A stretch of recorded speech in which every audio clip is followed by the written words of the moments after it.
இறைவனிடம் கையேந்துங்கள், அவன் இல்லை என்று சொல்வதே இல்லை. பொறுமையுடன் கேட்டு பாருங்கள், அவன் பொக்கிஷத்தை மூடுவதே இல்லை. இல்லை என்று சொல்லும் மனம் இல்லாதவன், ஈடு இணை இல்லாத கருணை உள்ளவன், அல்லல் பட்டு எழும் குரலை கேட்கின்றவன், எண்ணங்களை இதயங்களை பார்க்கின்றவன், தேடும் நேயர் நெஞ்சங்களில் குடியிருப்பவன், தேடாத மனிதருக்கும் உணவளிப்பவன், அலை முழங்கும் கடல் படைத்து அழகு பார்ப்பவன், மலையின் மீதும் ஆட்சி செய்பவன். இறைவனிடம் கையேந்துங்கள், அவன் இல்லை என்று சொல்வதே இல்லை. அவனிடத்தில் குறையனைத்தும் சொல்லி காட்டுங்கள், அன்பு நோக்கு தருக என்று அழுது கேளுங்கள். ரூமி சொல்கிறார், தொழுகையில் சில வினாடிகள் தொழுகை நிகழ்ந்து விட்டதுங்கிறார். தொழுகை நேரத்தில் எல்லாம் தொழுகை நிகழாது, ஒரு வினாடியில கனெக்ட் ஆகும் பாருங்க இறைவனோட. அந்த கனெக்ஷன் நிகழும் பொழுது அது வந்து நம்மளோட சேர்ந்துருங்கிறார். ஜாதி மத பேதம் இல்லாமல் எல்லோரும் சொல்கிறார்கள் இந்த உணர்வை. ஒண்ணும் இல்ல, ஜாதி மத பேதம் இல்லாமல் நான் ஆன்மீகத்தில் நாட்டம் கொண்டவள், நான் பக்தி கொண்டவள், நான் இறை நம்பிக்கை கொண்டவள். அதனால் சொல்லுகிறேன், உங்கள் வீட்டு குழந்தைகள் எந்த மதத்தை சார்ந்தவர்களாக இருந்தாலும் அந்த மதத்தில் சொல்லப்பட்டு இருக்கக்கூடிய விழுமியங்களை அறங்களை அவர்களுக்கு 10-12 வயதிலேயே சொல்லிக் கொடுத்து விடுங்க. அந்த ஒழுக்கமாக இருக்கக்கூடிய ஒரு அலைன்மெண்ட் நமக்கு வரும். என்ன தெரியுமா, மைண்ட் கண்டிஷனிங்னு பேர் அதுக்கு. நம்ம மைண்டை நம்ம வந்து கண்டிஷன் பண்ணி வச்சிருக்கோம். இப்போ நான் உங்க மைண்டை கண்டிஷன் பண்றேன் பாருங்க. மத்தியானம் கொஞ்சம் லேட்டா வந்தேன், பிரதிபா மேடம் கிட்ட சொன்னேன், லெமன் ஜூஸ் வேணும்னு கேட்டேன்.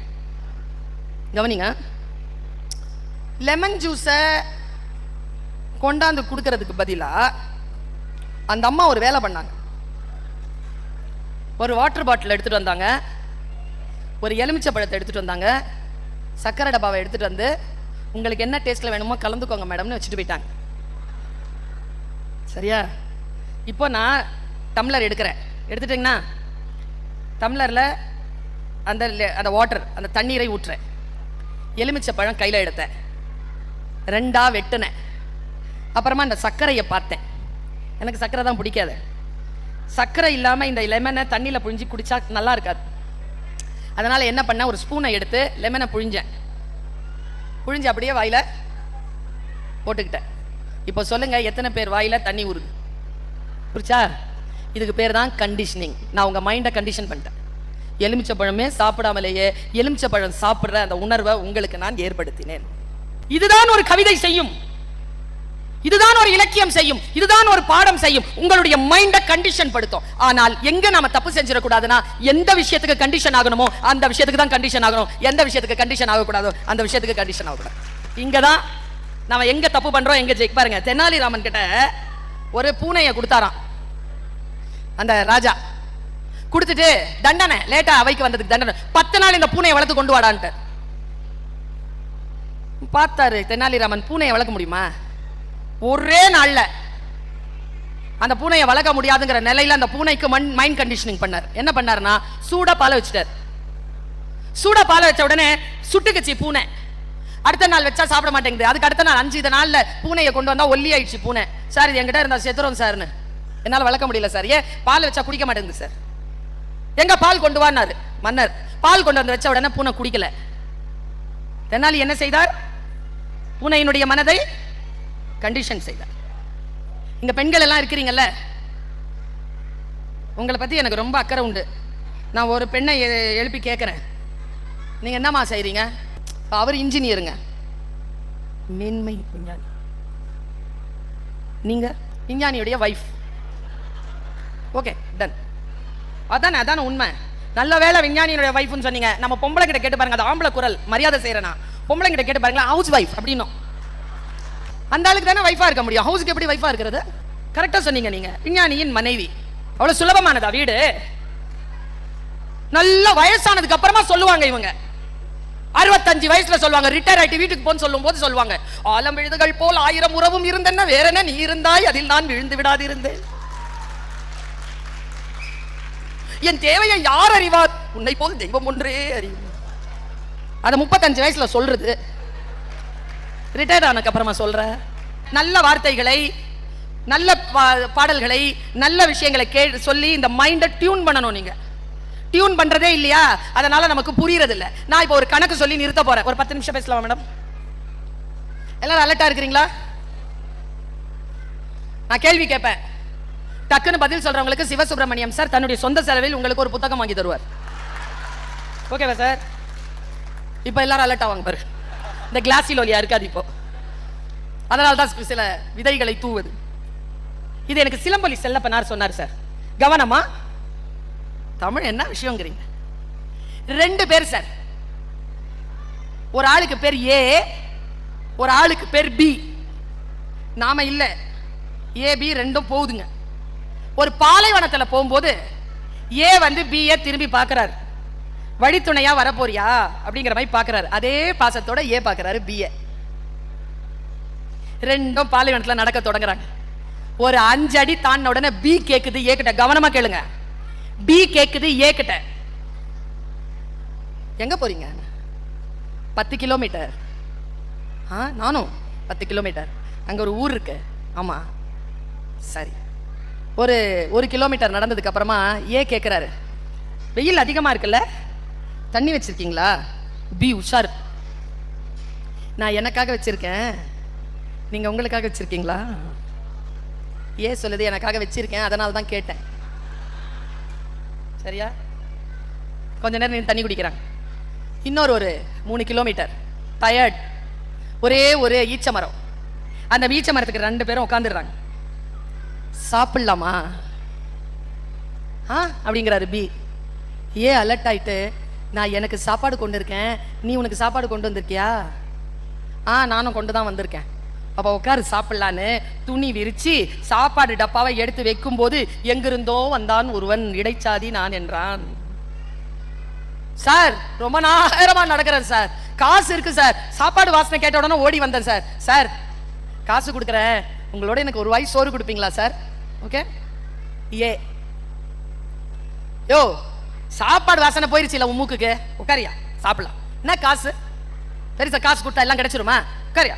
என்ன சொல்ற? ஆமாயா, வழிபோக்கன் கிட்ட போய் காசு வாங்காங்களா? உட்காருங்க.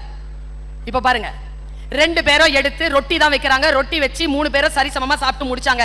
முடிச்ச களைப்புல ஏ பி 2 பேரும் அப்படியே படுத்து தூங்கிட்டாங்க. வந்தான்ல பணக்காரன், அவன் பார்க்கறதுக்கு கொஞ்சம் சிவசுப்பிரமணியம் சார் மாதிரியே இருந்தான். அந்த ஹைட்டு, இந்த வெளிச்சம், இந்த தெளிவு. போகும்போது ஒரு சின்ன கலகத்தை பண்ணிட்டு போயிட்டான். என்னன்னா 8 தங்க காசை எடுத்து தான் சாப்பிட்ட கோப்பையில போட்டு கவுச்சு வச்சுட்டு போயிட்டான்.